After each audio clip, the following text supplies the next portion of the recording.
professeur à l'université Lyon 2, membre du centre Max Weber, ça n'a pas changé, Non. Je pense. Voilà, donc vous travaillez à une sociologie de l'intervention sociale, notamment, il me semble, auprès de publics donc particulièrement vulnérables, et vous allez en parler aujourd'hui, en interrogeant les politiques d'intervention, les dispositifs de prise en charge, les métiers, les professionnalités associées à l'intervention sociale. Vous avez aussi, je le mentionne, mais vous avez fait plein de choses, je ne vais pas tout mentionner, mais vous avez notamment donc créé en 2015 un réseau de chercheurs sur l'intervention sociale à l'Université de Lyon, le réseau FREEZE, je ne sais pas si c'est comme ça que vous l'appelez, et vous avez publié et co-publié ou co-dirigé de nombreux ouvrages sur ces questions. Je vais en citer quelques-uns. Les métiers du social en 1997 aux éditions de l'organisation. L'échec scolaire, histoire d'un problème public en 2000. Les travailleurs sociaux avec Jacques Hillon à la découverte, avec une première parution, il me semble, en 2012, mais vous en êtes déjà, je crois, à la 8e parution de ce livre. Vous avez aussi co-dirigé Vulnérabilité sociale et sanitaire en 2014. On aurait pu penser que c'est un ouvrage de 2020, 21, 22, mais c'était déjà en 2014 aux presses universitaires de Rennes. L'aide aux adolescents dits, enfin, dans le titre, il y a des guillemets, donc l'aide aux adolescents difficiles avec des guillemets, avec Christian Laval en 2015. Et puis récemment, vous avez coécrit en 2020 L'institution au quotidien, une pensée clinique chez Erez. Alors, dans tous ces ouvrages, dans ces travaux, vous scrutez notamment les transformations institutionnelles de l'intervention sociale, et je pense que c'est autour de ces transformations que vous allez nous présenter votre communication aujourd'hui, qui va, dans laquelle vous allez revenir sur l'intervention auprès de deux publics en situation de grande vulnérabilité, le public des sans-abri et le public des adolescents dits difficiles. Et donc, vous avez intitulé votre communication « Souci de l'expérience et santé mentale, épreuve et reconfiguration de l'accompagnement de personnes en situation de grande vulnérabilité ». On est vraiment très heureux de vous entendre sur ce sujet. Donc, je vais vous céder maintenant la parole pour 50 minutes à 1 heure de présentation. Donc, vous pouvez déborder, on a bien le temps.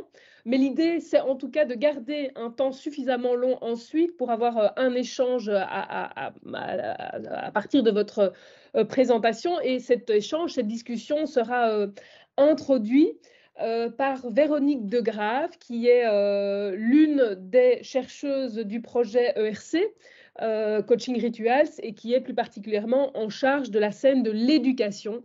Et donc, elle va lancer tout à l'heure la discussion. Je vous cède donc maintenant tout de suite la parole. Merci beaucoup. Merci beaucoup pour cette présentation. J'avais juste envie d'ajouter un petit point qui m'est cher, et vous allez comprendre pourquoi. J'ai fondé en 2000 à peu près, ouais, il y a plus d'une vingtaine d'années, un master qui s'appelle ANASIS, qui veut dire en français Analyse et conception de l'intervention sociale, et en grec ancien, ça veut dire respirer. Et c'était un master qui était ouvert en formation continue pour des travailleurs sociaux qui finalement viennent chercher à l'université un second souffle. Voilà, depuis 2 ans, j'ai accepté de rejoindre l'équipe présidentielle de mon université avec la charge de piloter la stratégie de formation continue à l'université, qui est c'est une grosse boutique, hein, Lyon 2. Et je voulais dire ça parce que parmi les choses que je vais essayer de vous raconter ce matin, il y a énormément d'informations qui me viennent de ces interactions continuelles avec des travailleurs sociaux qui sont sur le terrain en permanence. Et puis, moi, je mène une sociologie d'intervention, c'est-à-dire qu'une manière d'aller chercher mes infos et de me documenter sur les terrains, c'est de répondre à des commandes de régulation institutionnelle, en quelque sorte, auprès d'équipes souvent d'associations principalement, Voilà. Donc, ouais, vous pouvez y aller d'où je parle, et voilà, très bien, merci. Hem, donc voilà, je voulais juste rajouter cet élément de présentation pour montrer à quel point qu'en même temps la recherche, sur ces questions-là, elle est vraiment collaborative. C'est-à-dire que je voudrais remercier tous ces travailleurs sociaux qui, à travers leur master, voire aussi leur doctorat, parce que j'ai dirigé pas mal de doctorats professionnels en activité. C'est vraiment ça a changé mon regard, hein, d'avoir cette vision finalement, un peu continuiste, hein, je reviendrai là-dessus. En tout cas, moi, je suis ravi, hein, de pouvoir, discuter avec vous. Quand j'ai vu, mais il y a déjà quelque temps, parce que des collègues de mon équipe m'avaient parlé de vous, quand j'ai vu votre programme de recherche, je me suis dit: «Oh là, j'aimerais habiter Bruxelles». Voilà, parce qu'en fait, je crois qu'on partage, vraiment des questions, on les partage et en même temps, on a des positions différentes. Je suis à la fois, moi, je dis souvent que je suis président en France du fan club de Ehrenberg, et je pense que là, Nicolas, pas mal placé non plus, si j'ai bien compris, mais je ne vous connais pas tous, hein. Et en même temps, je fais une sociologie qui est assez différente. C'est pas une sociologie, anthropologique comme la sienne, donc on aura l'occasion d'en parler. Dernier petit mot pour, essayer de situer. J'ai préparé une intervention qui est un peu un vol en Airbus. Ça a été ma tactique, c'est-à-dire que je me suis dit: «De quoi je vais parler?»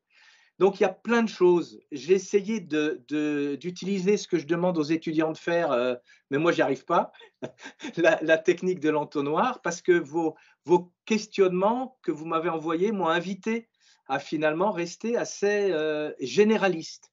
Donc, ce que moi je vous propose, c'est que je vais faire quelques petits focus, mais si j'en fais trop, je vais faire exploser le temps, ça ne va pas. En revanche, notez bien, toute une série de questions sur lesquelles, dans la discussion, je pourrais revenir. Voilà. Mais voilà, en tous les cas, le point de départ, qui est le mien depuis des années, je l'ai compris quand j'ai fait mon HDR il y a plus de 15 ans.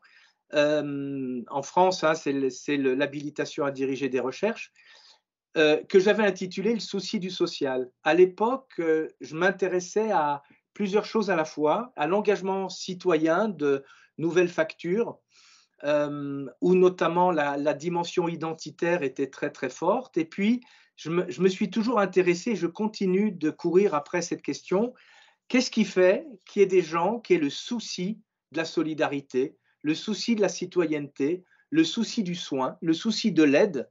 Et donc, arriver à penser, cette question-là m'a emmené à travailler à la fois sur les organisations, à la fois, mais je ne suis pas du tout un sociologue des organisations, à la fois aux institutions. Je vais y revenir à plusieurs reprises, parce que je pense qu'il y a plusieurs modalités d'institutions, plusieurs régimes d'institutions de l'aide sociale et du soin psychique.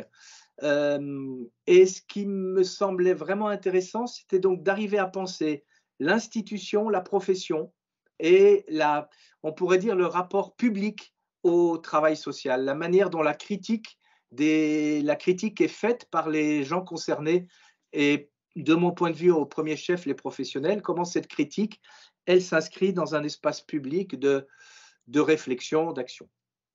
La sociologie que je mène, elle est à l'articulation entre, ouais, une sociologie qui est très proche d'Ehrenberg, un peu historiciste, dans la foulée, on pourrait dire Norbert Elias, et de penser, différents mondes qui sont déjà là, qui s'enchevêtrent d'une manière dynamique. Là, je ferai référence à Ballandier, mais je ne vais pas développer.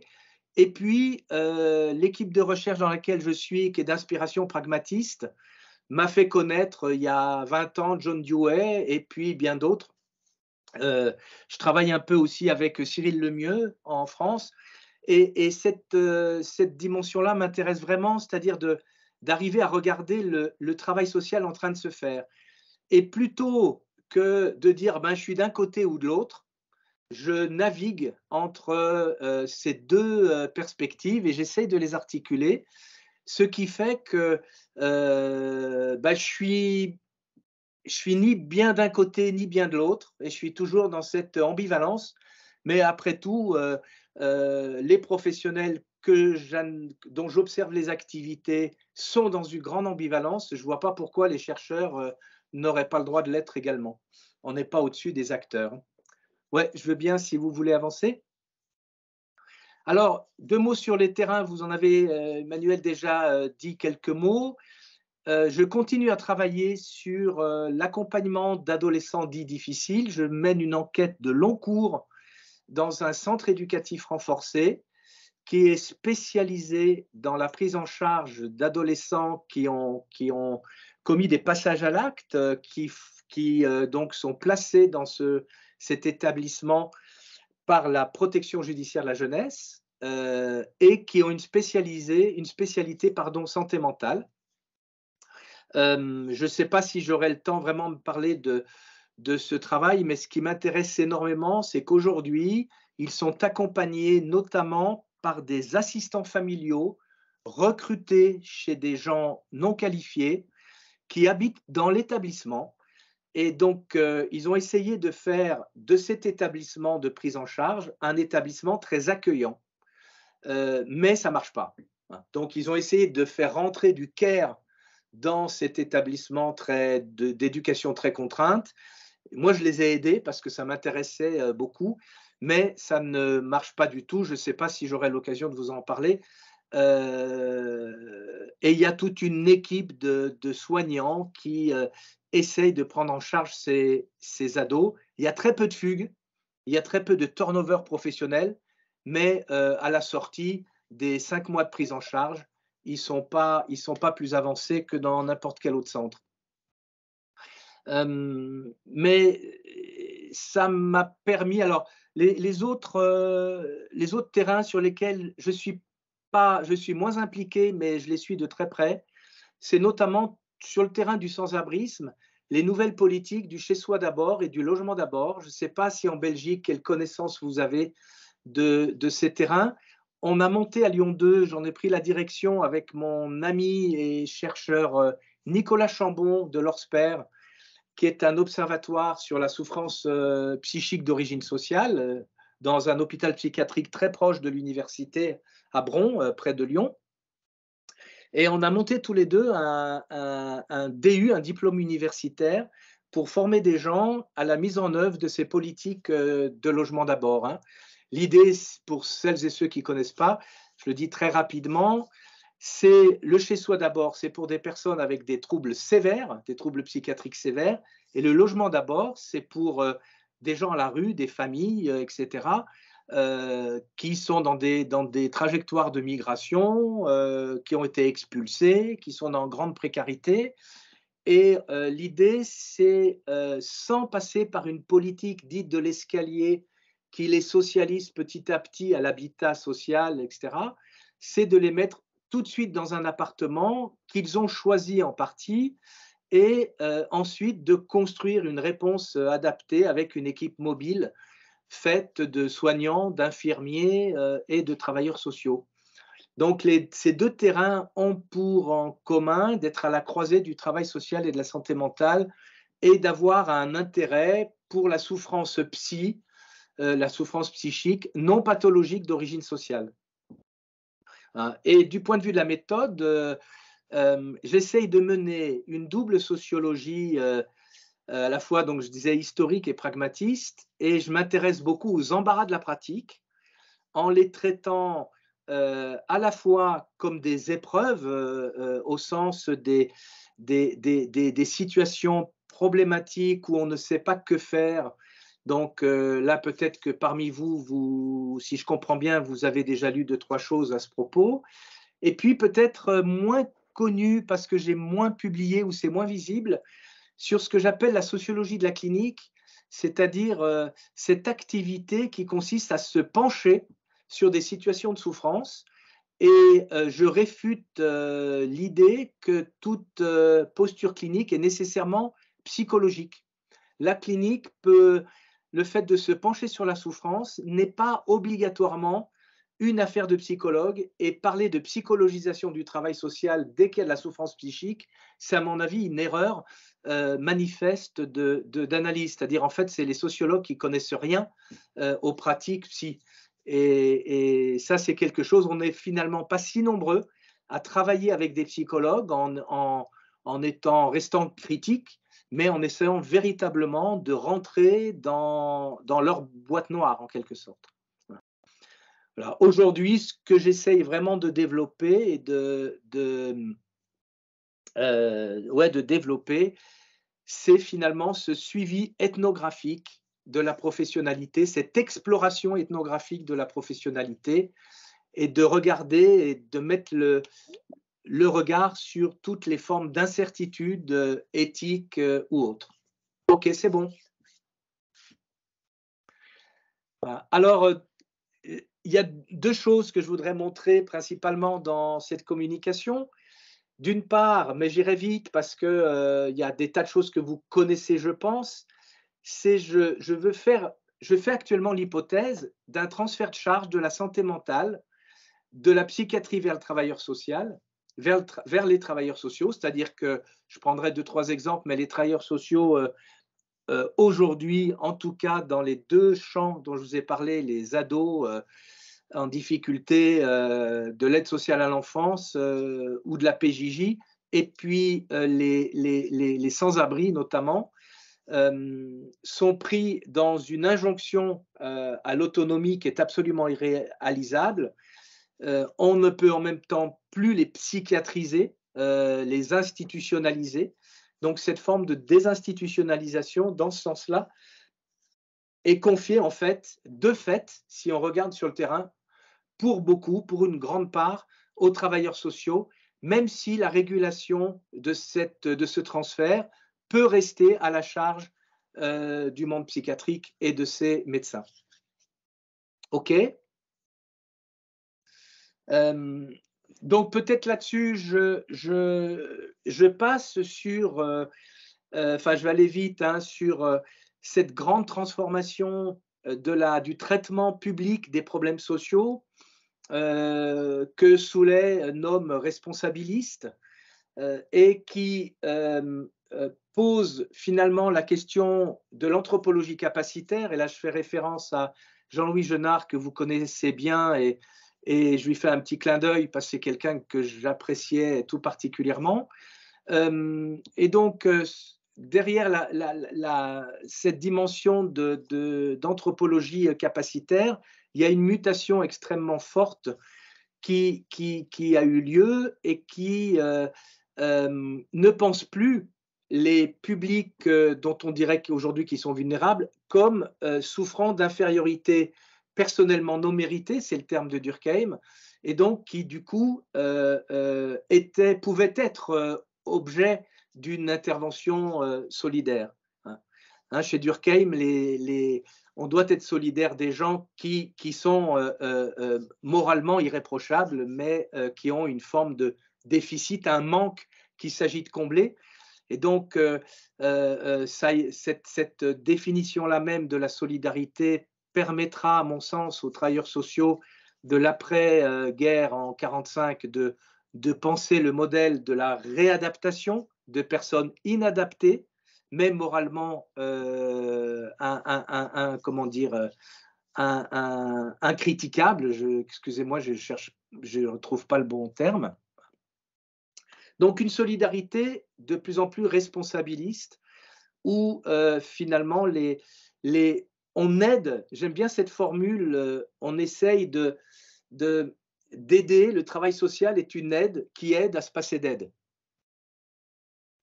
Alors, cette reconfiguration-là de la solidarité et du traitement public des problèmes sociaux s'accompagne, dans un contexte d'activation, s'accompagne d'une mutation pour moi de la clinique qui, j'aurai pas le temps, mais si vous le souhaitez, après je reviendrai dessus, mais qui passe d'une clinique psychopédagogique qui essayait de relever l'individu. Ensuite, on a eu un mouvement plutôt de clinique psychodynamique qui essayait à l'écoute du sujet d'essayer de l'adapter aux normes sociales. Et aujourd'hui, je fais l'hypothèse que la clinique dominante, la grammaire clinique dominante, est une clinique psychosociale qui essaye d'étayer les personnes à partir de leur environnement et de leurs entours, de leurs relations, à travers des pratiques qui sont ambulatoires et qui sont centrées sur des savoirs expérientiels ou des savoirs situés. On peut essayer de s'entendre sur cette terminologie compliquée. Une des choses que je veux montrer aussi dans ces reconfigurations, ce sera la deuxième grande partie de mon intervention, c'est de ne jamais oublier que l'action, dès lors qu'elle est centrée autour des 10 usagers, ou aujourd'hui des personnes accompagnées, personnes concernées, comme on dit en France, est toujours menée dans une grande incertitude. Et cette incertitude génère elle-même des nouvelles pratiques que je nommerai prudentielles, en référence à un certain nombre d'auteurs que vous devez aussi également connaître. Voilà. Oui, merci de revenir à cette vignette. Juste avant, s'il vous plaît, oui, parfait. C'est pas évident hein, pour vous, mais c'est impeccable pour l'instant. Ça sera pour moi peut-être l'occasion de faire un petit focus sur le présentisme de l'accompagnement, parce que je pense qu'il faut vraiment travailler sur la question de la temporalité de l'accompagnement ou du coaching. On reviendra sur le fait que je n'arrive pas encore à utiliser ce concept. Vous arriverez peut-être à me le faire apprécier et apprivoiser. Voilà. Et je voudrais bien faire un petit focus sur la diplomatie, éventuellement la latéralité ou l'action oblique, comme on dit aujourd'hui avec Pierre Vidal-Naquet. Parce que je crois que ce sont des composantes aujourd'hui de cet accompagnement qui sont souvent peu regardées. C'est bon. Voilà. Alors, plus précisément, je voudrais vous proposer une hypothèse, mais en la retravaillant, je ne suis pas bien sûr de mon coup, donc j'attends beaucoup de vos questionnements là-dessus. Je propose actuellement, enfin j'avais écrit un article je sais plus, il y a 3-4 ans pour Marc-Henri Soulet. J'ai proposé de nommer le nouvel ordre de l'intervention sociale un ordre pragmatiste, parce qu'au fond, les valeurs du sociologue pragmatiste qui parle toujours d'action située, de logique de l'enquête, de savoir partager, etc., on retrouve exactement ce souci-là dans le travail social lui-même, en tout cas, puisque moi j'ai plutôt tendance à suivre des actions un peu innovantes qui sont menées par des acteurs très critiques, disant mais ce qu'on fait ça ne marche pas du tout, il faut qu'on essaie de faire autrement. Et ils utilisent beaucoup la logique de l'enquête, ils réfléchissent en situation et au fond ils font comme les pragmatistes. Donc voilà l'hypothèse forte que je voudrais défendre avec vous sur l'accompagnement aujourd'hui. Et je dis ça parce que ce qui m'intéresse, et vous allez voir qu'avec ça, je reprends un peu toutes mes lubies, toutes mes affaires, mais j'entends dans la définition pragmatiste de l'expérience cette articulation entre une situation subie par les acteurs, enfin une situation sociale où les acteurs subissent le monde social, ses dominations, etc.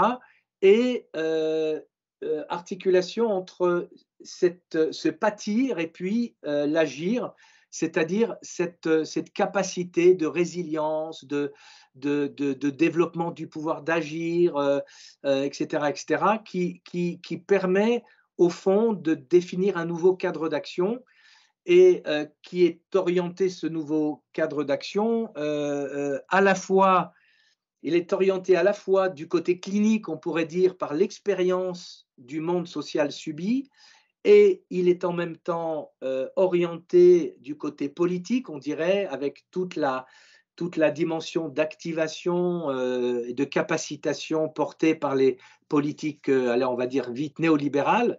Donc on a un double cadre d'action qui est doublement pensé, hein, me semble-t-il, et qui se retrouve finalement relié. On s'entend tous pour faire de l'expérience un opérateur hyper important de l'action. Et je crois, c'est pour ça que j'ai mis en bas de cette vignette cette formulation, au fond, l'expérience, c'est être avec. Et j'aurais envie de dire que moi, ma question aujourd'hui, c'est qu'est-ce que c'est que cet avec, et que j'aimerais arriver à progresser sur cette compréhension de ce mot qui est très court et extrêmement riche à mon sens. C'est bon, ça va comme ça dans le ton? Ça vous va? Donc un premier point sur l'extension de la santé mentale, et donc processus d'individuation de la question sociale. Donc l'enquête qu'on a faite avec Christian Laval, alors Christian Laval, hein, c'est pas l'économiste, c'est l'ancien, j'aurais bien aimé travailler avec lui, mais c'est l'ancien directeur adjoint de l'Orsper, quelqu'un qui a fondé l'Orsper avec Jean Furtos, psychiatre. Et donc c'est quelqu'un, c'était un jardinier devenu assistant social psychiatrique qu'on a formé jusqu'à la thèse dans mon labo et qui ensuite a pris cette… Donc voilà, on a bossé ensemble pendant quelques années et on a notamment fait une enquête dans le cadre de l'ouvrage qu'on a sorti sur la vulnérabilité avec des historiennes. Et là, on a fait un inventaire, on a dressé un inventaire dans la région lyonnaise de tous les dispositifs innovants de prise en charge des adolescents dits difficiles depuis les années 80, alors pour le cadre de notre recherche, jusqu'en 2015 environ, un peu avant, pardon, 2012. Et puis depuis, j'ai rajouté une nouvelle génération de dispositifs.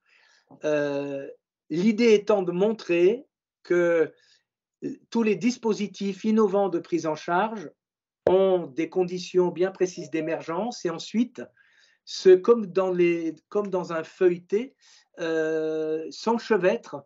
Et quand on regarde aujourd'hui une situation, on voit bien à quel point, quelquefois, il y a des régimes d'action, des grammaires d'action qui sont enchevêtrés dans une même action, dans une même situation. Alors, vous pouvez les lister tous les quatre, voilà, comme ça, je vais dire quelque chose d'assez rapide. Donc, à partir des années 80, le problème, c'est que les adolescents qu'on va commencer à appeler difficiles sont des adolescents notamment qui sont repérés pour leur conduite ordalique, des conduites borderline, on dirait aussi, notamment faire des rodéos en voiture sur le périphérique lyonnais. Ce sont des jeunes issus de l'immigration, des jeunes de banlieue, des jeunes en échec scolaire. Et les jeunes psychologues et psychiatres qui les voient avoir ces conduites ordaliques cherchent à les faire accéder à des soins, sachant qu'ils ne souffrent ni de psychose, les troubles ne sont pas sévères et sont bien liés à leur situation. On ne dit pas encore de vulnérabilité à l'époque, mais on n'est pas loin. Quand même, il y a cette question de l'exposition assez forte à la crise sociale qui commence à apparaître dans ces secteurs de la ville. Et l'idée, c'est que, bien entendu, il n'est pas question de les hospitaliser. Tous les essais qui ont été faits se sont conclus par des gros soucis parce que ces ados, si vous les faites rentrer à l'hôpital, ils sont en contact avec des adultes que les psychiatres appellent le tout venant, déficitaires, etc. Et donc, ça ne marche pas. Donc, l'idée, là, ça a été de fabriquer, par exemple, un forum adolescent, de les faire venir dans un théâtre, de leur proposer permis de conduire, de leur proposer des trucs sur l'expression de soi, etc. Et petit à petit, en profiter par cette médiation-là culturelle ou utilitaire, de les sensibiliser et d'arriver à leur permettre d'accéder à des soins psy, mais hors de l'hôpital. À partir des années 90, on voit en fait que sur la base de cette expérience d'accès aux soins, les travailleurs sociaux, les infirmiers, les psychiatres, les psychologues se rendent compte qu'on n'écoute pas assez ces jeunes, qu'il y a toute une série de jeunes qui sont privés de l'écoute. Donc on pense aux travaux de Fassin, je ne développe pas. Et là, on voit ces dispositifs d'écoute vraiment se mettre dans plein d'endroits dans l'agglomération lyonnaise. Voilà. Et bientôt, ils vont très vite se doubler de ce qu'on a appelé dans notre bouquin des dispositifs de capacitation, mais je ne suis pas très content du terme. Mais par exemple, des ateliers santé-ville où on invite les jeunes à des petits déjeuners, où c'est l'occasion de leur parler de diététique, de leur parler de questions aussi autour de la prévention de la sexualité ou je ne sais quoi, enfin, etc. etc. À partir des années 2000, vous voyez, donc 10 ans après, on s'aperçoit qu'il y a des dispositifs éclatés de partout. Et donc, on se met à… Et là, on a regardé ça aussi bien dans l'agglomération lyonnaise, mais nécessairement au niveau national, parce que ça essaimait à ce niveau-là. Naissance, émergence des maisons des adolescents, comme des lieux qui vont structurer sur le territoire de la coordination entre les différents professionnels, les différentes agences, structures d'intervention auprès de ces ados. Et puis au niveau national, on voit apparaître des DU adolescents difficiles, des diplômes universitaires adolescents difficiles, qui structurent finalement la réponse aussi par la formation. On reviendra peut-être sur la coordination, qui est un impensé, qui continue à mon avis d'être un impensé aujourd'hui de l'accompagnement. On n'arrive pas à coordonner, me semble-t-il, correctement. Mais au fond, c'est ce que vous appelez aussi dans vos travaux le travail en réseau. Hein, ce travail en réseau, et finalement, il se casse les dents, me semble-t-il, en permanence. Et puis on arrive, voilà, je repère une 4e génération, donc ces dispositifs intégrés. Là, si vous pouvez rajouter la petite note, voilà, merci bien. Et là où on essaye de mettre en place un peu partout, sur un plan territorial, ce qu'on appelle des plans d'accompagnement global ou, dans certains endroits, des plateformes de services. L'idée étant de mutualiser toute une série de ressources au niveau d'un territoire qui soient activables très rapidement par tous ceux qui sont finalement toutes les structures, les associations, etc., les agences d'aide, et aussi bien là pour des personnes sans abri que des ados. Hein, je pourrais reprendre cette dimension de dispositif intégré où notamment elle est aussi très utilisée dans le champ médico-social pour les personnes en situation de handicap. Et donc on essaye de mutualiser toute une série de ressources pour permettre d'être vraiment dans cette singularisation de la réponse et d'être dans l'adaptation aux besoins, aux attentes, aux demandes des personnes qu'on prend en charge. Bien entendu, ça ne marche absolument pas. Il y a un grand manque de ressources par rapport à la demande et j'y reviendrai après, mais si je peux le dire dès maintenant, mais ce que j'observe avec l'extension des questions de santé mentale dans le travail social et ces transferts de charges, ce que j'observe, c'est au fond une vraie… les travailleurs sociaux sont pensés comme des relayeurs qui vont monter de nouveaux dispositifs qui font la médiation, le relais avec des structures de soins qui devraient arriver ensuite, mais ces structures de soins n'arrivent jamais ou ne sont aucunement accessibles par ces ados difficiles ou par ces sans-abri, ce qui fait que vous avez par exemple des plateformes qui sont ouvertes parce que en France, je ne sais pas si ça marche comme ça en Belgique, mais vous avez des CMP pour les adultes, des centres médico-psychologiques, ou pour les enfants des CMPP, psychopédagogiques, qui sont complètement saturés. Vous avez au moins pour les enfants entre Dans le meilleur des cas, c'est 3 mois d'attente. Dans le pire des cas, c'est 3 ans d'attente pour avoir une consultation. Donc, vous avez des travailleurs sociaux qui ont monté des équipes mobiles ou qui permettent déjà de faire un premier tri, une première orientation, une première écoute. Mais en fait, ça reste la seule écoute. Il n'y a plus d'orientation à la suite parce qu'il n'y a pas de sortie, il n'y a pas d'issue à cette orientation. Donc, là aussi, ce transfert de charge est très, très fort de ce point de vue-là. Si vous pouvez avancer.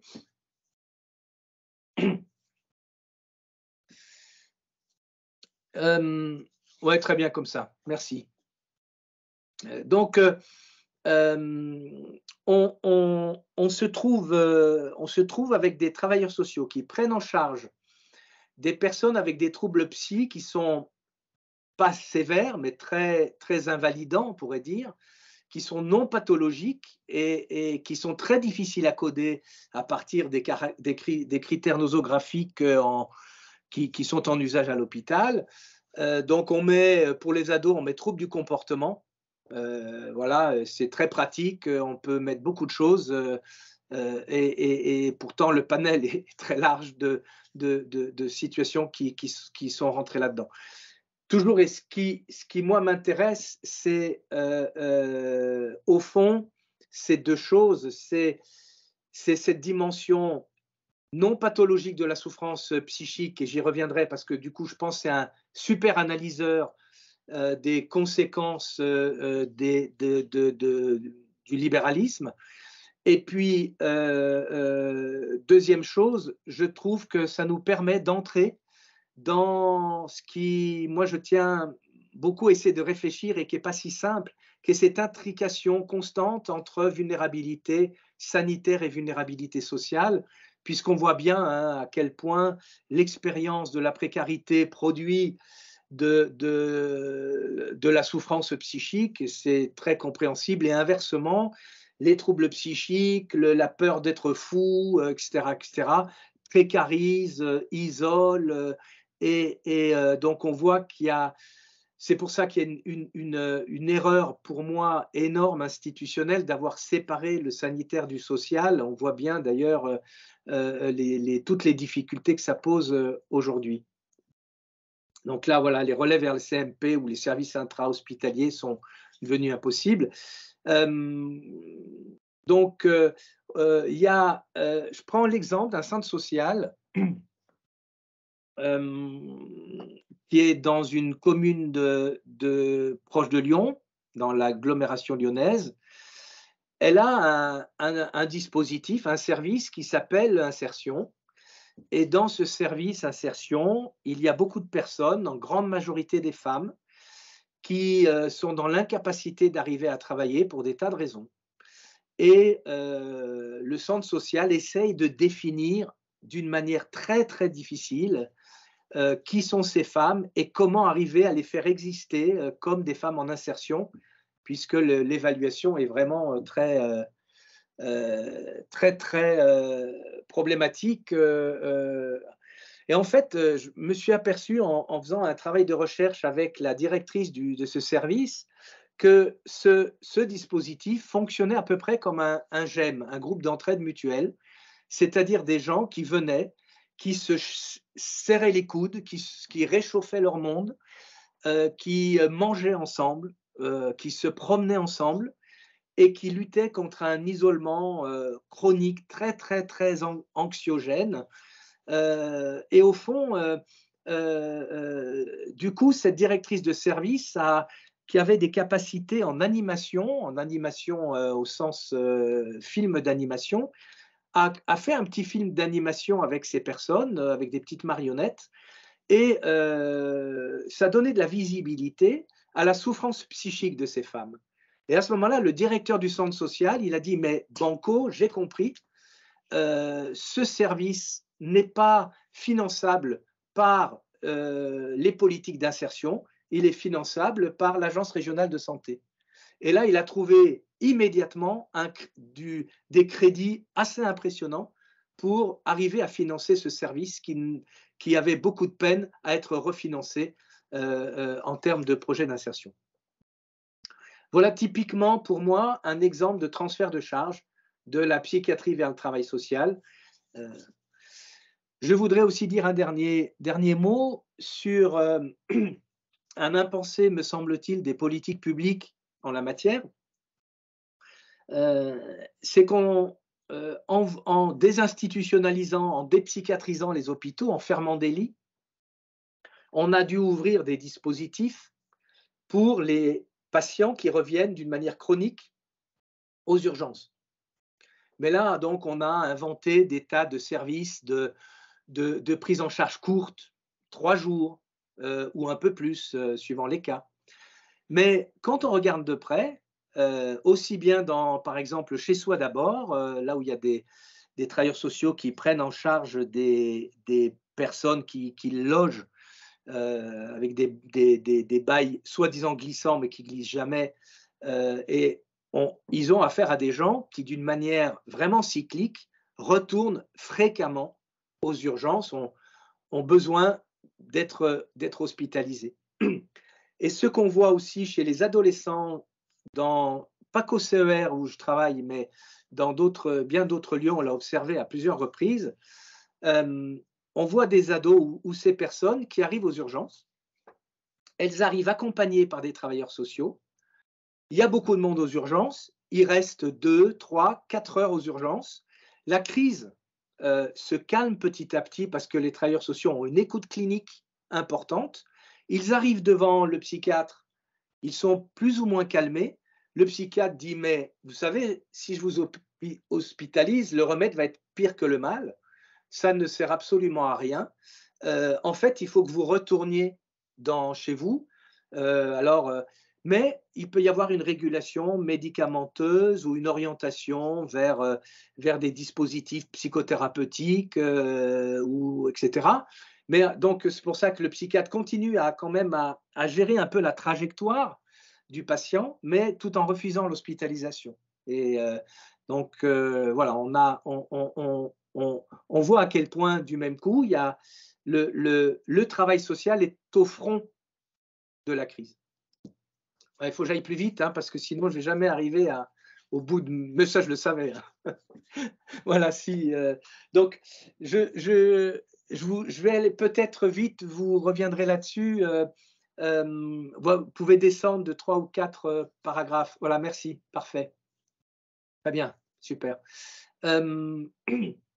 Mais donc moi, je me suis intéressé à la clinique, donc à tous les psys qui interviennent dans le champ du travail social, et notamment les gens qui vivent dans la rue ou les adolescents dits difficiles, avec cette idée que la souffrance psychique, contrairement à ce qu'en disent beaucoup de sociologues, est un super indicateur parce que dans une civilisation où la question sociale est individualisée et elle devient existentielle, la souffrance psychique est un indicateur de vulnérabilité sociale, de vulnérabilisation sociale.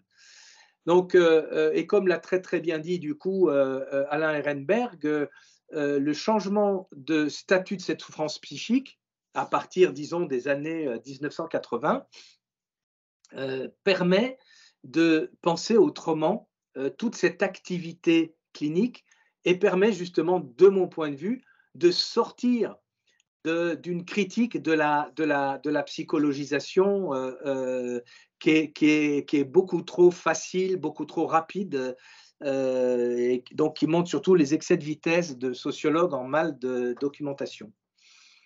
Alors, on a travaillé dans mon labo pendant quelques années, notamment avec Jacques Yon et un peu avec Christian Laval, sur ces mutations du psychologisme d'intervention. Je le mets entre guillemets parce que c'était l'expression qu'on utilisait à l'époque. On avait écrit un petit article avec Jacques Yon et Christian Laval dans le bouquin de Gédard et Cantelli, Subjectivation et politique publique, je ne me souviens plus, l'action publique et subjectivité.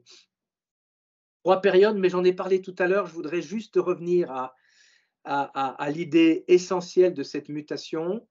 on passe d'une clinique du déficit, du retard, de la déficience, de l'inadaptation, du moins, du manque, un manque qu'il s'agit d'essayer de combler ou de rattraper. Et là, on passe à une clinique qui n'est plus du tout une clinique progressiste qui part d'un écart qu'il s'agirait de rattraper, mais une clinique qui vient accompagner la désaffiliation, qui vient accompagner la perte de lien. Donc, ce que moi j'avais proposé d'appeler une clinique du lien des faits, en référence à une chanson de Jean-Louis Murat, qui parlait là du lien des faits, de l'amour, mais ça me semblait intéressant parce que précisément les cliniciens, enfin ceux qui ont un regard clinique, vont avoir un regard qui n'est plus tant sur le déficit, le désordre psychique de la personne interne, mais on pourrait dire le désordre psychique qui est lié à un état non mental et qui est lié à son environnement. Donc en fait, c'est une clinique des entours, une clinique de la relation en quelque sorte. Et c'est là où, à mon sens, on passe d'un référentiel psychopédagogique ou psychodynamique à un référentiel psychosocial.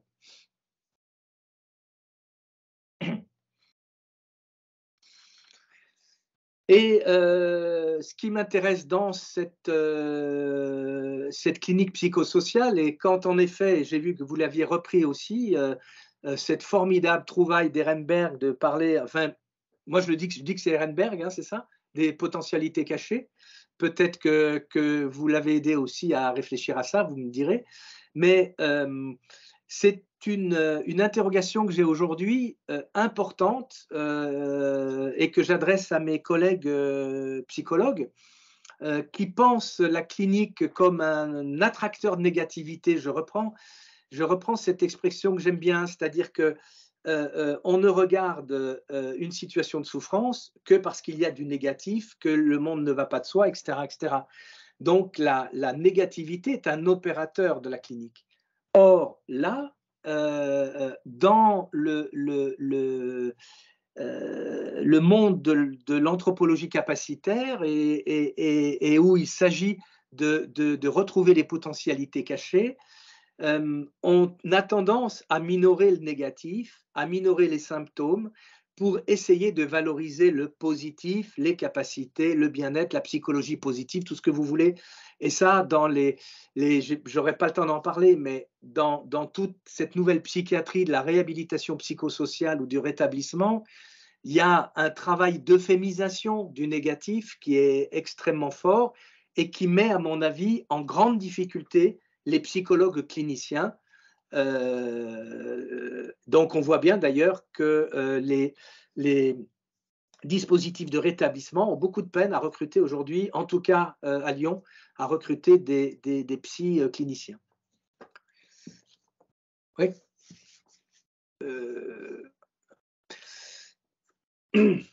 Ce qu'il faut avoir en tête avec cette première mutation, cette transformation forte de l'individuation des problèmes sociaux, c'est qu'elle s'accompagne de pratiques ambulatoires hors les murs. Je ne vais pas développer, je pense que ça, vous avez une très bonne connaissance de ça. Ce qui me semble moins important, c'est qu'on quitte l'établissement. On confond toujours établissement et institution, ce qui est une erreur descriptive et analytique importante. Mais, et donc, l'institution, en fait, elle reste seulement, elle devient beaucoup plus mobile, beaucoup plus ambulatoire, et l'institution se retrouve dans des dispositifs, dans des parcours, dans des domiciles. C'est ce qu'il me semble important de retenir. Et ce développement de l'aller vers va faire de la situation d'intervention, donc Chloé, si vous pouvez avancer, va faire de la situation d'intervention le lieu non seulement de la rencontre, mais le lieu de la définition de l'intervention qui convient. Et j'ai trouvé chez Michel Calon, autour d'un concept qu'il a élaboré que je trouve très intéressant, qu'il nomme des sites de problématisation. Donc j'ai trouvé dans cette expression même le concept sociologique qui me permet de décrire ces lieux d'exploration des difficultés rencontrées et qui, ici et maintenant, là où la souffrance s'exprime, sur le lieu même où elle s'exprime, dans la rue, pour des personnes sans abri, dans des domiciles, dans des McDo avec des jeunes qui viennent de fuguer, etc. Où là, l'enjeu de l'intervention, c'est précisément de comprendre la situation et de décider, de co-décider de ce qu'il est important d'organiser pour intervenir. Je prends juste un petit exemple très rapide que je trouve très intéressant de ce point de vue. C'est le directeur du CER dont je me trouvais, et il y a un jeune qui, ne pouvant pas rentrer chez lui sur décision du juge pour enfants, commence à tout casser. Il casse des vitres, il casse la gueule à un jeune et il commence à casser la gueule des travailleurs sociaux du centre. Le directeur voit ça, s'approche du jeune et lui dit « Tu veux fuguer? Eh ben, je vais t'aider ». Il prend sa voiture, il lui rend son portable et il l'emmène à la gare la plus proche. Et il le laisse. Et là, il appelle les gendarmes, c'est dans un milieu rural, donc c'est la gendarmerie qui s'en occupe. Il appelle son association de tutelle et il leur dit « Voilà, j'ai aidé tel jeune à fuguer, sinon c'était la catastrophe dans le centre ».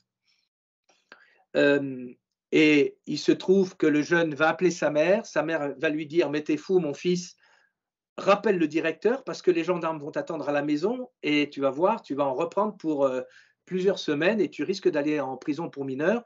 Donc, retourne au centre », ce qu'il fait, et dans la voiture qui va le ramener au centre par le chef de service, plus par le directeur, il va pouvoir descendre et reprendre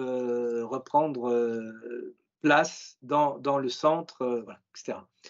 Mais on a dans cet exemple précisément cette réflexivité, réflexe du directeur qui, voyant les différents problèmes enchevêtrés dans la situation qu'il repère, arrive à proposer une régulation complètement transgressive, mais qui permet de sauver quand même la situation, enfin de sauver notamment une extension de la violence et après d'obliger à la contention.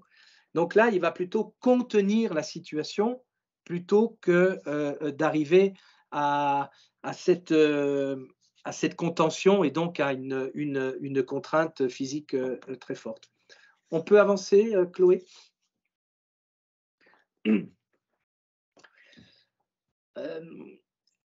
Avec la logique de parcours qui s'est imposée depuis les années 2010, on ne raisonne plus en termes de place d'établissement, mais je reprends le terme d'une universitaire spécialiste en sciences de la gestion, en termes d'adaptation des réponses aux besoins évolutifs de la personne.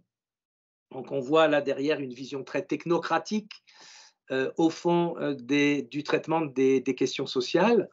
L'enjeu ici, c'est la fluidification. Et j'ai remarqué, nous avons fait un travail, ah oui, alors vous ne l'avez pas cité, mais vous verrez, j'ai mis la référence plus loin. On a écrit une BD il y a quelques années à propos des professionnels du travail social dans la métropole de Lyon, les travailleurs sociaux métropolitains. Et on a observé à ce moment-là leur angoisse, vraiment une angoisse extrêmement forte de la rupture, la peur des jeunes qu'ils accompagnent ou des personnes sans abri qu'ils accompagnent, cette peur de l'irréversibilité du parcours, de chute, de sortie de route du social, et souvent l'intervention, elle est liée vraiment à cette angoisse de la rupture de prise en charge. Du même coup, il y a toute une série de dispositifs qui ont été mis en place depuis une quinzaine d'années, qu'on pourrait dire des dispositifs de modularisation des prises en charge. Là, je ne sais pas si vous avez ça en Belgique, hébergement séquentiel, aide intensive, donc on met le paquet, on fait des petits bouts. Alors, les instituts thérapeutiques, pédagogiques pour les adolescents qui ont des troubles du comportement d'origine sociale On voit très très bien quand on analyse sur moyenne période, on voit très très bien comment petit à petit on a ouvert à l'hébergement séquentiel quelques jours par semaine, on a mis le paquet, on a même fait du placement à domicile. Hein, on place les enfants à domicile, c'est un truc assez dingue. Hein, où comme chaque fois que les enfants sont placés dans une famille d'accueil ou dans un foyer ou etc., une maison d'enfants, ils fuguent. Donc, on va les placer chez eux, ce qui est absolument pas simple. Voilà, j'ai un très très bon exemple, mais je ne vais pas avoir le temps de vous en parler. Et là,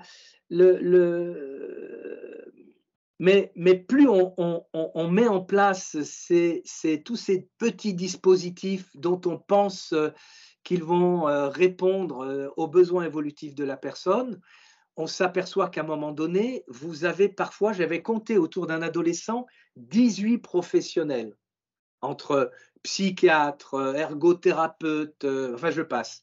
Et donc comment on fait et là en plus, vous avez des psys qui disent mais il est complètement morcelé, ce jeune. Voilà. Donc, du même coup, vous avez des travailleurs sociaux qui quand même prennent la parole du psy comme une parole quasiment magique et qui vont dire, mais il faut arrêter le fractionnement. Donc, comment arriver à remettre de la continuité dans le parcours, alors même que c'est au nom de la continuité, de la fluidification de la prise en charge qu'on a fragmenté.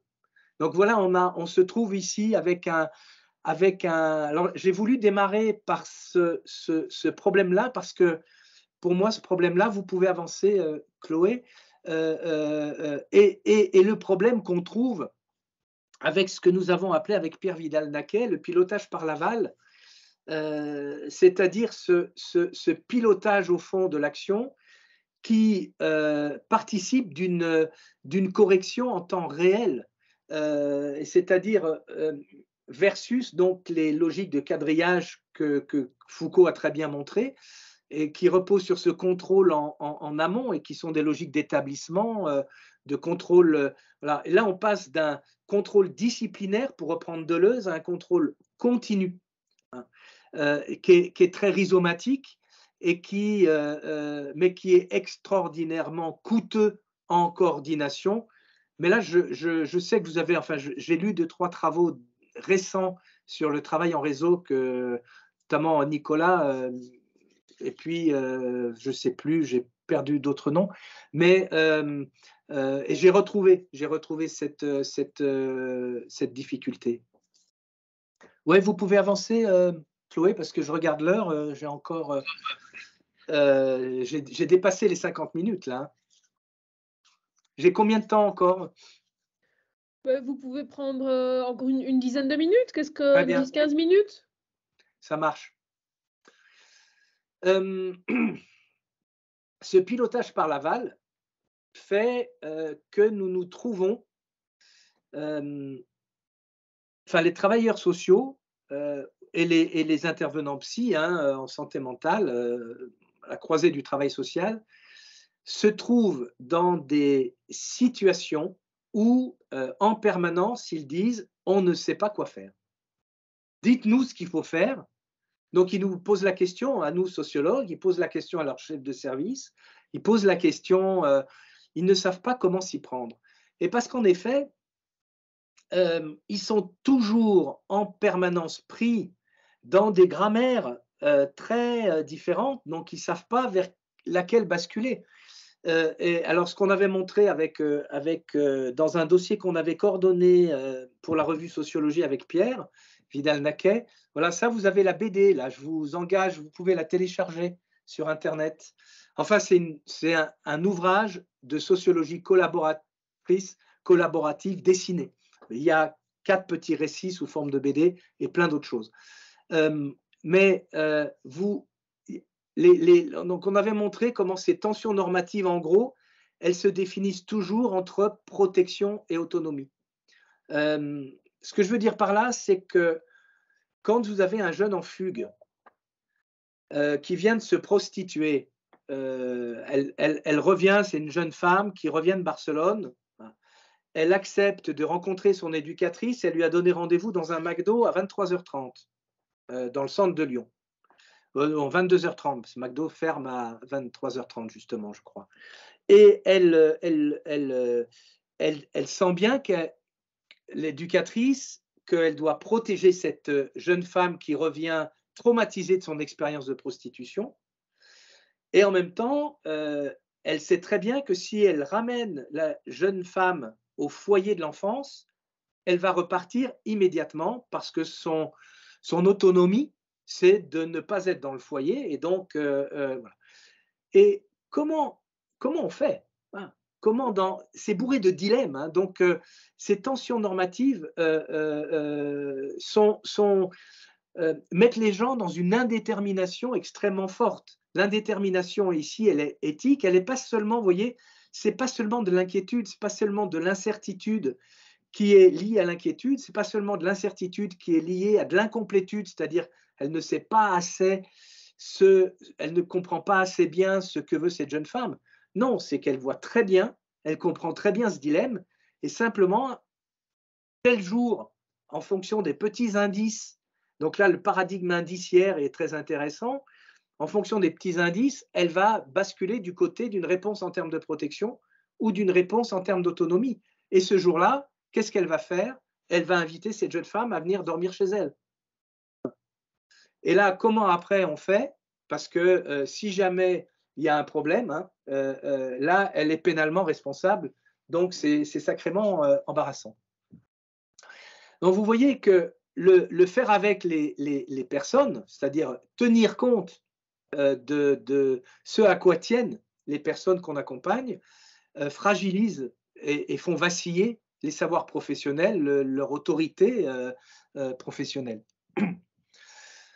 Donc, c'est en réfléchissant à ces questions-là et aux réponses qu'on peut essayer de penser à ce propos, qu'on est allé s'intéresser à ce qu'on appelle, et après Champy, mais enfin c'est très vieux, c'est Aristote, hein, ce que Champy a nommé les pratiques prudentielles, et qui sont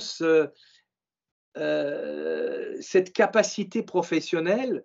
Alors je reprendrai bien cette formule de Bruno Latour qui consiste à organiser le tâtonnement, et puis qui permettent de délibérer, c'est-à-dire que ce que je vois bien comme sociologue d'intervention, c'est lorsque nous réfléchissons avec des professionnels sur des situations problématiques et que chacun donne son point de vue, plus on délibère, plus on montre un peu les différentes grammaires d'action qui sont dans la situation, et plus finalement on reconstruit la situation ex post. Et ça permet véritablement de transformer le professionnel et d'avoir une réflexivité, mais qui reprend la situation en la réorganisant et finalement en donnant une autre réponse. Mais ça, le temps donné à la délibération est un temps qui a été, je cherche le terme, supprimé par le rationalisme organisationnel de l'action sociale. Je le dis vite. Voilà, vous pouvez avancer. Alors, je vais aller très très vite. Je m'intéresse donc aux temporalités parce que ce que je vois dans ces tensions normatives, c'est aussi des tensions temporelles entre la course contre la montre, qui est la modalité temporelle de l'urgence. Par exemple, quand un jeune arrive à 18 ans, il faut arriver, les aides sociales vont être supprimées, il faut construire un contrat jeune majeur. Et c'est une course contre la montre. Vous verrez dans la BD, il y a un récit qui touche à ça. À côté de ça, les évaluations disent qu'il faut mettre le paquet, hein, c'est l'accompagnement intensif avec des évaluations extrêmement serrées à court terme. Le CARE est un travail, si on regarde de près, qui est un accompagnement sans fin. Si on veut prendre soin, ça revient en permanence, c'est comme une vis sans fin et sans finalité, parfois autre qu'une protection rapprochée. Et puis, il reste toujours cet idéal très républicain, si j'ose dire, de la progressivité du changement grâce à l'aide sociale. Donc, vous voyez, j'en ai repris 4, vous avez 4 grammaires temporelles qui ont extrêmement du mal à être articulés dans une même situation. Je passe dessous parce que sinon je n'aurai pas le temps de finir. Je voulais dire que je suis très intéressé actuellement par la question de la maintenance. Soutenir, contenir, étayer, maintenir. Je pense que l'enjeu, en fait, aujourd'hui, ce n'est pas tant, comme le dit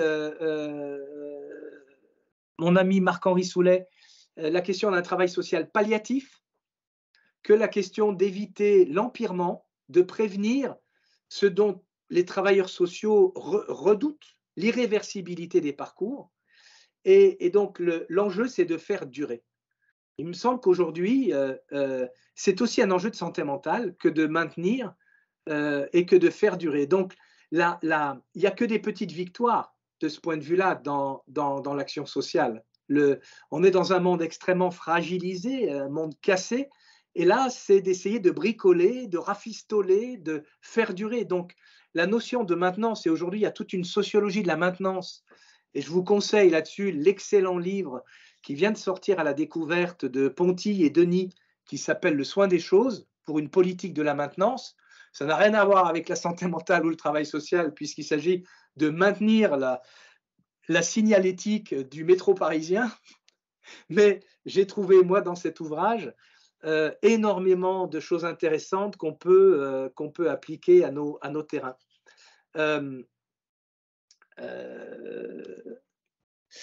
Je voulais parler de la pérédance, c'est la vignette d'après. J'en dis un mot. Ah oui, il y a tout ça que je n'ai pas dit. Moi, je savais. Non, mais ça, je le dirai après. Allez-y, on va passer à la pérédance parce que ça me paraît important. Puis je reviendrai sur latéralité et diplomatie dans la discussion si j'y arrive.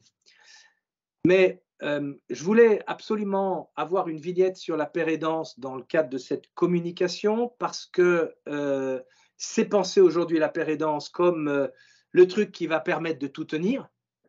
Les pères aidants arrivent à tenir ce que les grands frères, les habitants relais, les médiateurs sociaux dans d'autres périodes avaient pu essayer de tenir, cette médiation entre les institutions et le public. Mais là, c'est plus une médiation du point de vue de l'expérience qui se joue. C'est plus tant des porte-paroles que des personnes qui vont être dans une présence proche des personnes accompagnées qui vont essayer de les interroger,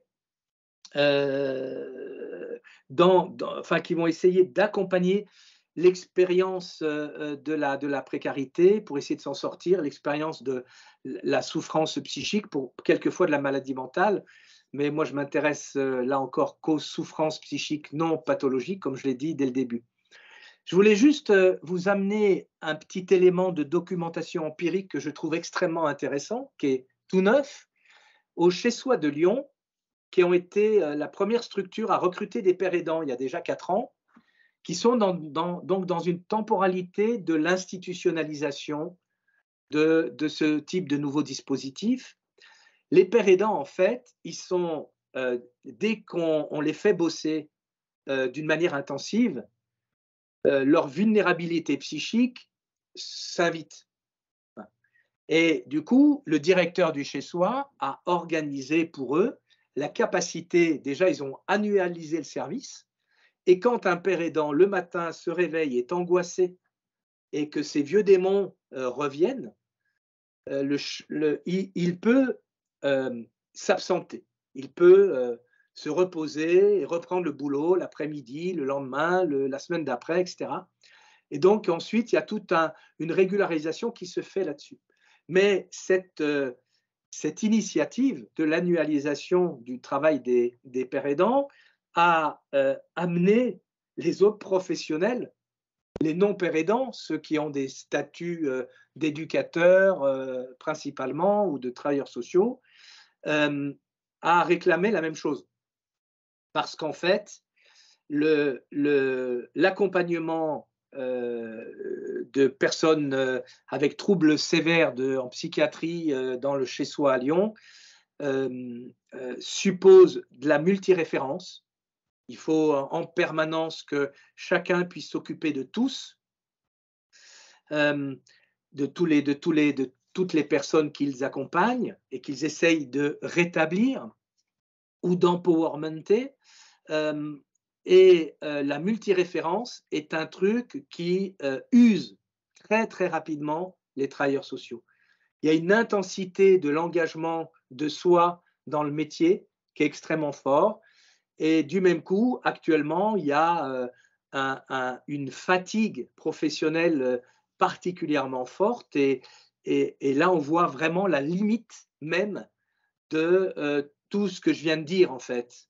C'est pour ça que je voulais pratiquement conclure sur ce point. Si vous pouvez passer peut-être pour la dernière, voilà, quelques petits mots de conclusion, je passe sur la première chose.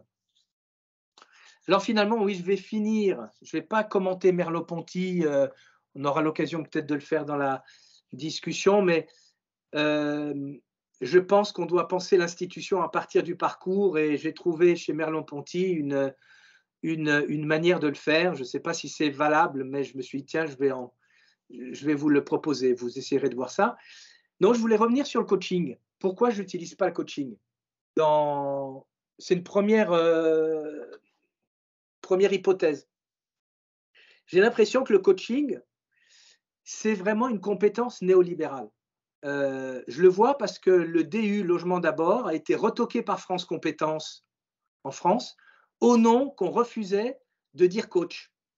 On disait mise en œuvre de la politique du logement d'abord. On n'arrivait pas, nous, à dire que c'était du coaching parce que pour nous, voilà, ben justement, le coaching est dans le vocabulaire néolibéral du soutien et toujours pour être plus efficient, on est dans le culte de la performance. Alors que moi, je vois l'accompagnement, je le vois comme aussi une résistance aux politiques individualisantes néolibérales, aux politiques de l'efficience. Je le vois comme une tentative diplomatique. C'est-à-dire que je vois qu'énormément de travailleurs sociaux, de psychologues, de psychiatres utilisent finalement, enfin, dans ce contexte d'accompagnement néolibéral, à la fois qui descend en singularisé et qui est un travail en réseau, ils essayent d'en faire un moment diplomatique de contiguïté, de coexistence, ou vraiment de donner de la signification avec le avec. Et dans le chez-soi d'abord, c'est aussi peut-être pour ça que c'est si usant, j'ai observé des moments où je ne sais pas différencier les professionnels des personnes accompagnées. Les psychiatres du chez-soi d'abord sont fringués comme les personnes, comme les usagers, pratiquement. Ils sont assez jeunes, ils ont certains sont, je pense, toxicos. Enfin, ce que je veux dire, c'est qu'il y a une forme de continuité parfois qui me semble intéressante parce que on voit que les professionnels cherchent à construire un nous en devenir avec les personnes accompagnées. Et là, on n'est plus du tout dans le coaching. Donc, me semble-t-il, hein, le coaching, il y a bien cette dimension du travail sûr. Alors que moi, ma réflexion, je l'amène avec est-ce que le travail avec autrui, quelles en sont ses limites, mais quelles sont aussi ses potentialités. Voilà, mais j'ai beaucoup trop parlé, beaucoup trop vite. Ça, c'est le problème du distanciel. Hein, vous m'aurez arrêté en présentiel. Merci en tout cas pour votre écoute. Hein. Je sais pas comment l'évaluer. Hein. Je la sens pas très bien. Je suis à distance. Mais merci beaucoup à vous et en tout cas, je peux, pour ma part, je ne peux évaluer que ma propre écoute, vous dire qu'elle a été extrêmement attentive pour votre présentation passionnante, stimulante, qui a réussi quand même le tour de force d'à la fois être une présentation Airbus et tout à fait ancrée dans de la documentation, comme vous dites, très parlante, très présente dans l'exposé. Donc vraiment un tout grand merci. Voilà, je vois qu'il y a un cœur qui est apparu là sur l'écran. Je ne sais pas d'où il vient, mais je ne suis pas la seule à avoir apprécié. Voilà.